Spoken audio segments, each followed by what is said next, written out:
അല്പകാര്യങ്ങൾ. ചത്ത ഈച്ച തൈലക്കാരന്റെ തൈലം നാറുമാറാക്കുന്നു. അല്പഭോഷത്വം ജ്ഞാനമാനങ്ങളെക്കാൾ ഘനമേറുന്നു. സഭാപ്രസംഗി 10-ാം അധ്യായം 1-ാം വാക്യം. ചെറിയ കാര്യങ്ങളെ നാം എത്ര നിസ്സാരമായാണ് കാണുന്നത്. എന്നാൽ ചെറിയ കാര്യങ്ങൾ പലപ്പോഴും നമ്മുടെ ജീവിതത്തിൽ നാശമുണ്ടാക്കുന്നു. അത്തരം ഉദാഹരണങ്ങൾ ബൈബിളിൽ ആദിയോടന്തം കാണാം. രാജാക്കന്മാർ യുദ്ധത്തിന് പുറപ്പെട്ട കാലം ദാവീദ് തൻ്റെ മാളികയിൽ അല്പവിശ്രമം നടത്തി. ആ അല്പവിശ്രമം മ്ലേച്ഛകരമായ വ്യഭിചാരത്തിലും വിശ്വസ്തനായ തൻ്റെ പടയാളിയുടെ ക്രൂര കൊലപാതകത്തിലും പര്യവസാനിച്ചു.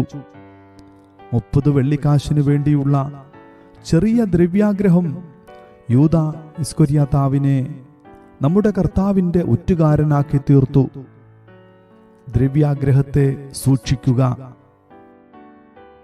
ഗേഹസിയുടെ ചെറിയ അത്യാഗ്രഹം അവനെ ജീവപര്യന്തം കുഷ്ഠരോഗിയാക്കി തീർത്തു. എത്രയോ ആത്മീയ രാക്ഷസന്മാർ ചെറിയ പാപങ്ങളാൽ കൊല്ലപ്പെട്ടിട്ടുണ്ട്.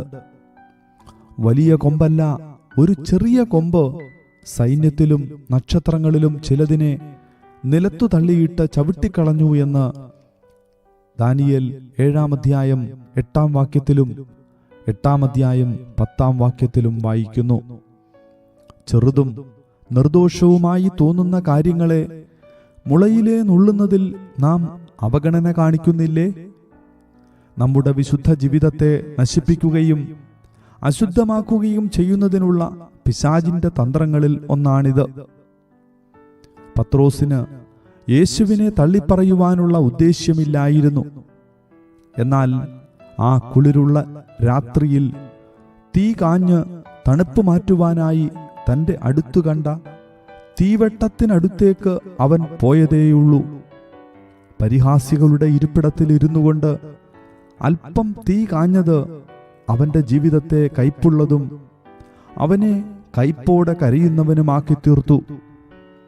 പത്രോസിന്റെ തള്ളിപ്പറച്ചിൽ ഓരോരുത്തർക്കുമുള്ള മുന്നറിയിപ്പായി ചരിത്രത്തിൽ സ്ഥാനം പിടിച്ചു. കർത്താവിനെ തള്ളിപ്പറഞ്ഞ് അല്പം തീ കായുന്നതിനേക്കാൾ തണുപ്പിൽ മരിക്കുന്നതാണ് നല്ലത്. വളരെ ചെറിയ കാര്യങ്ങളെക്കുറിച്ച് ശ്രദ്ധയുള്ളവരായിരിക്കണമെന്ന് ദൈവം നമ്മെക്കുറിച്ച് ആഗ്രഹിക്കുന്നു. അത് അല്പം സമയമോ പണമോ മറ്റേതെങ്കിലും കാര്യങ്ങളോ ആയിരിക്കാം. അല്പകാര്യങ്ങളിൽ വിശ്വസ്തരല്ലെങ്കിൽ അധികമായ കാര്യങ്ങൾക്ക് വിശ്വസ്തരായിരിക്കാൻ ഒരിക്കലും നമുക്ക് സാധ്യമല്ല. കമ്പ്യൂട്ടർ പ്രോഗ്രാമിൽ അസ്ഥാനത്ത് ഒരു ഹൈഫൻ ഇട്ടതിനാൽ $80 ലക്ഷം വിലയുള്ള ഒരു റോക്കറ്റ് നശിച്ചതായി ചില വർഷങ്ങൾക്ക് മുൻപ് റിപ്പോർട്ട് ചെയ്യപ്പെട്ടിരുന്നു. ഒരിക്കൽ വിമാനം കൂട്ടിയിടിച്ച് അതിലുള്ള എല്ലാ യാത്രക്കാരും അതിലെ ജോലിക്കാരും മരിക്കുവാനുള്ള കാരണം അതിൻ്റെ ബോൾട്ടിൽ ഒരു നട്ടില്ല എന്നതായിരുന്നു. മെക്കാനിസ്റ്റ് ചായ കുടിച്ചിട്ട് അത് ചെയ്യാം എന്ന് ചിന്തിച്ചെങ്കിലും ചായ കുടിച്ചു കഴിഞ്ഞപ്പോൾ മറന്നുപോയി. തീർച്ചയായും അത് ഒരു നിസ്സാര ജോലിയാണ്. നട്ടിന് $1 പോലും വിലയില്ല. എന്നാൽ തൻ്റെ അശ്രദ്ധ അഥവാ ഉദാസീനത അനേക ജീവിതങ്ങളും ലക്ഷക്കണക്കിന് വിലയുള്ള വിമാനവും നശിക്കുവാൻ കാരണമായി.